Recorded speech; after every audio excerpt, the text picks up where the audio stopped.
Alright, Assalamualaikum warahmatullahi wabarakatuh. How's it going, everyone? Good night. What a beautiful night today. So here, I wanna share to you guys how I built a website or a program for kasir cerdas sederhana, yang dimana dia tuh bisa kayak input barang, nama barang, terus juga bisa menjumlahkan harga barang itu dengan berapa total barang yang dibeli dan juga menghitung diskonnya dan juga menampilkan struk. Kita coba jalankan bersama-sama. Bisa kita masukin nama barangnya. So, dengan harga barang kita ambillah Rp12.000. Kemudian kita kalikan jumlah barangnya 6 biji. Barang bisa ditambahkan. Kemudian kita coba dengan barang yang lain. Misalnya WPC dengan harga Rp20.000. Kita beli dengan jumlah barang 2. Nah, di sini seperti tampilan di awal, apabila kita sudah menginput barang dan selesai menginput barang, kita ketik selesai untuk menghentikan while loop-nya atau break.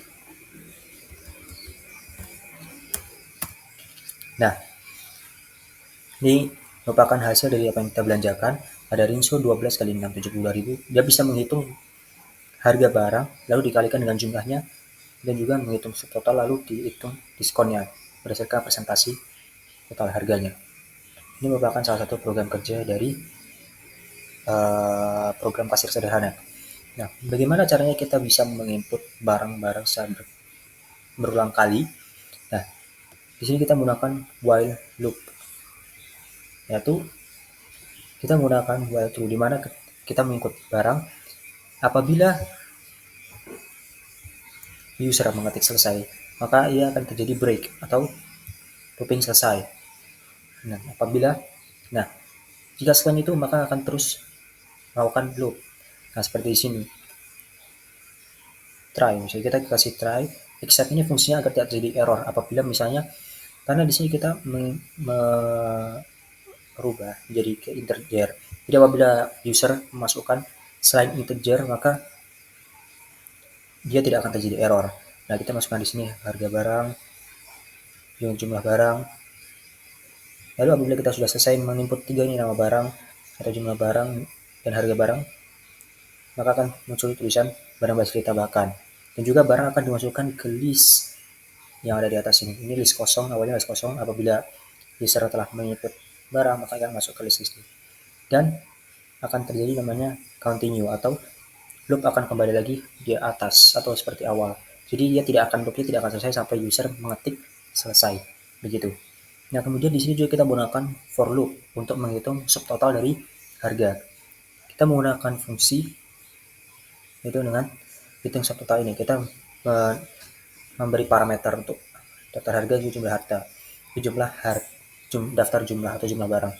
Nah, kita ingin pertama karena dari awal belum ada total harga, jadi kita memulai dari 0 subtotalnya. Kemudian kita loop atau menghitung semua variabel atau semua i yang ada pada daftar harga, atau berapa menghitung setiap daftar harga atau setiap jumlah daftar harga. Maka akan muncul kayak subtotal.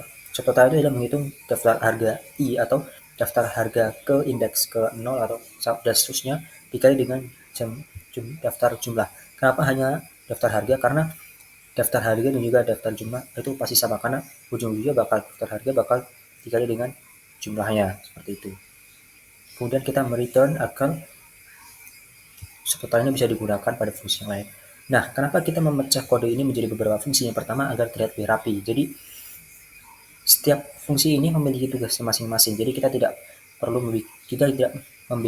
membuat kode secara acak atau berurutan-urutan, itu kurang efisien. Cara paling baik adalah kita buat beberapa fungsi. Jadi apabila terjadi error, maka errornya hanya terjadi pada fungsi tersebut, atau kita mudah mencarinya. Dan fungsi ini juga reusable, karena kita bisa mereturn nilai dari fungsi tersebut dan bisa digunakan pada fungsi lain. Contohnya pada subtotal ini.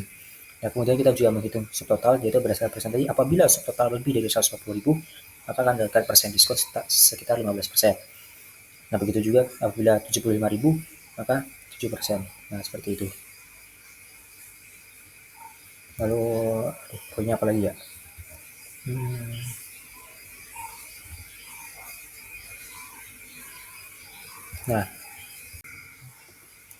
Nah, itu tadi untuk bagian fungsi dan juga returnnya. Ini salah satu contoh yang menggunakan return ya, jadi dia mengembalikan nilai subtotal. Jadi nilai subtotal itu bisa dipakai di fungsi yang lain gitu. Jadi dia kayak reusable gitu, bisa dipakai lagi. Nggak berarti pada fungsi tersebut. Nah, kemudian untuk kita ini ada fungsi menampilkan struk. Jadi setelah kita return semua nih pasang diskon, total bayar semua, setelah kita return kita gunakan parameter ini juga pada fungsi tampilan struk. Nah, jadi secara saya menampilkan struk adalah saya menggunakan di sini ada print f print sama dengan 50 biji seperti yang bisa dilihat di samping sini. Nah, seperti ini. Kemudian saya memberikan suatu kalimat atau string berbicara tentang pembelian Anda kayak gini. Sebenarnya saya tidak perlu menjelaskan karena ingin menjelaskan bagaimana kode ini berjalan atau bagaimana program ini berjalan. Nah, setelah saya menampilkan tampilan awal ini, kemudian saya ini menghitung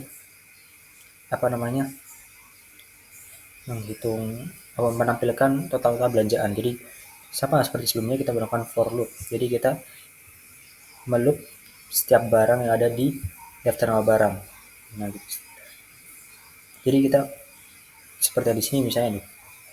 Saya juga menambahkan satu variabel yaitu total item atau daftar harga barang atau harga barang yang ke i atau indeks kesekian dikali dengan jumlah barang yang seperti yang ada di sini.